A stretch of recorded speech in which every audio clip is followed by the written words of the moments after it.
Alright guys, here we are. This is what I've been waiting for. It's been a hard road.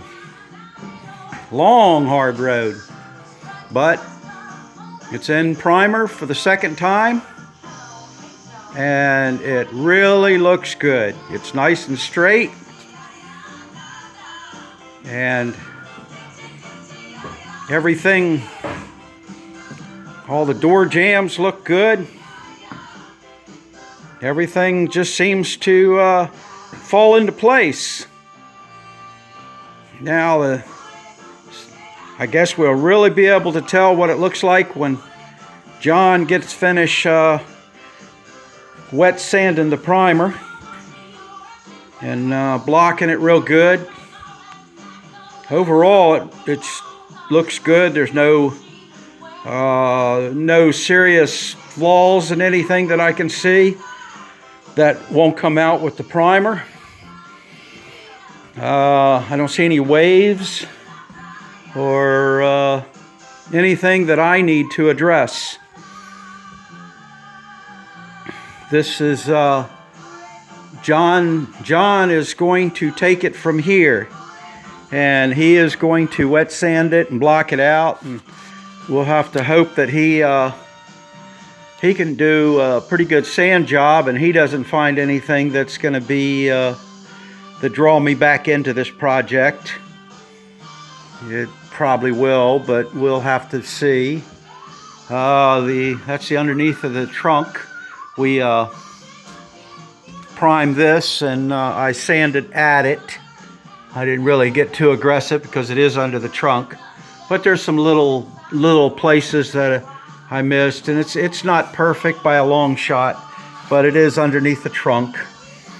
And if he wants to make it better than what it is, then I'm just, get after it, John. You go for it, because I want to get onto one of my other cars and start moving ahead on my own stuff now that I've got this complete.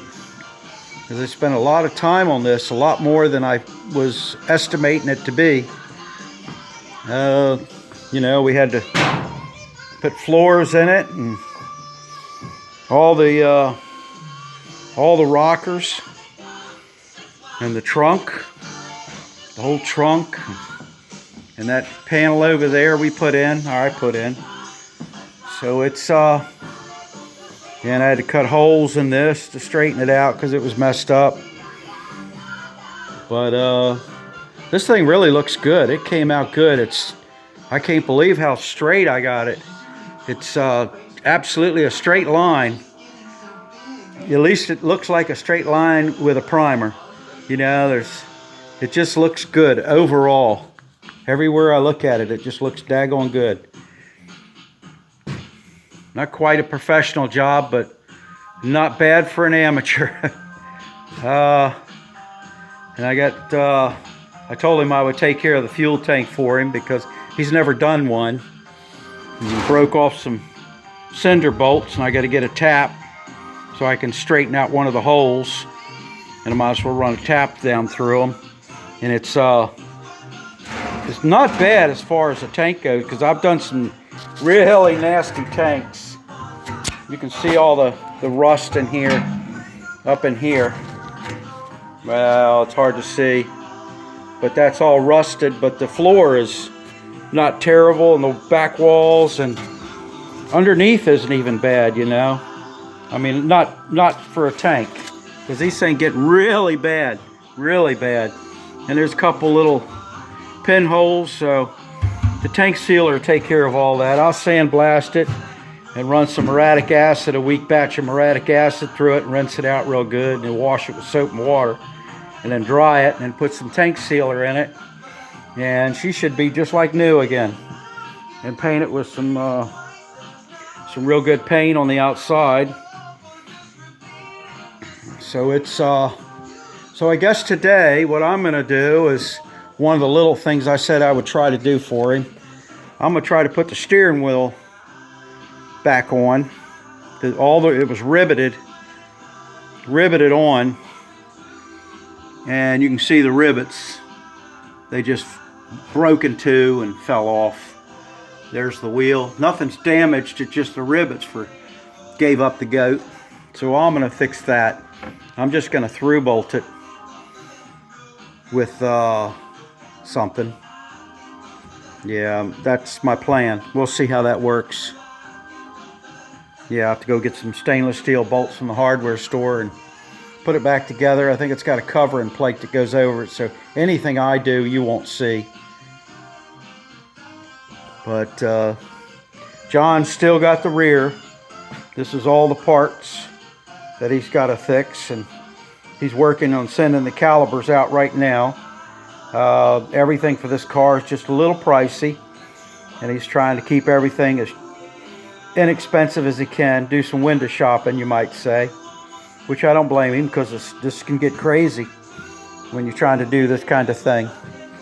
But I'd like to get the rear in it and have him keep moving on this thing.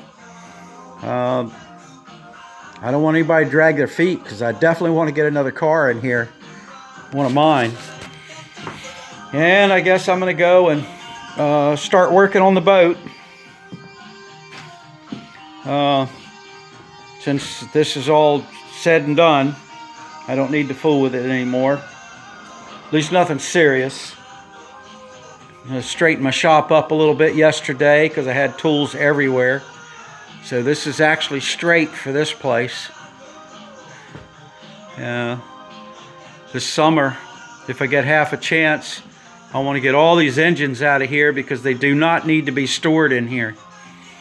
I don't have any place to put them right now, and you know, you don't just pick up an engine and push it over in a corner. It takes a little bit to do it, and then you got to be able to get back to it. So I can't crowd them somewhere, but I'll get them all moved and figure out something. I just have to build a little something somewhere. But that's on the back burner for the moment. I guess I'm going to go to work here and see what I can do. Try to get some piddly little things done, and that'll be okay, because I don't feel like I'm under any pressure right now to get things done. So we'll see how everything's going to be. Told John he's going to have to get some better paint guns, because my paint gun is acting dumb.